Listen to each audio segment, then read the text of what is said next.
Hello guys, কি অবস্থা তোমাদের সবার? এটা হচ্ছে আমি দাঁড়িয়ে আছি বাংলাদেশে, আর আমার পিছনে যেটা দেখতে পাইতেছো ওটা হচ্ছে ইন্ডিয়া। কারণ ওপারে এখানে বাংলাদেশের বর্ডার লাইন হচ্ছে এই নদীটা, কারণ এই নদীর অর্ধেক আমাদের বাংলাদেশ আবার অর্ধেক ইন্ডিয়ার। কিন্তু যদি আপনি ওপারে যান তাহলে আরও অবাক হয়ে যাবেন, কারণ ওপারে এইরকম একটা লাইন দেখতে পাইতেছেন, এই যে ডেন মানে একটা আইল, এই আইলটার ওদিক হচ্ছে আপনার ইন্ডিয়া আর এদিক হচ্ছে বাংলাদেশ। এই আইলটাই হলো আমাদের বাংলাদেশের বর্ডার লাইন। কারণ আমাদের এখানে ইন্ডিয়ার মানুষ এবং বাংলাদেশের মানুষ ঠিক পাশাপাশি চাষ আবাদ করে থাকে।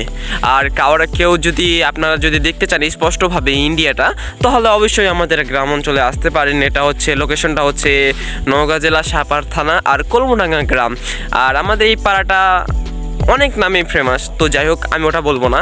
তো এখান থেকেই দেখতে পেয়েতেছেন যে ইন্ডিয়ার ওই যে সামনে গাছগাছালি, রাস্তা ক্যাম্প। আমার ফোনের ক্যামেরা খুব একটা ভালো না, যার কারণে স্পষ্টভাবে আমি মানে জুম করে দেখাতে পারছি না, কিন্তু আসলে এখান থেকে অনেক ভালোভাবে ফোকাস করা যায়, ইন্ডিয়াটা ভালো করে দেখা যায়।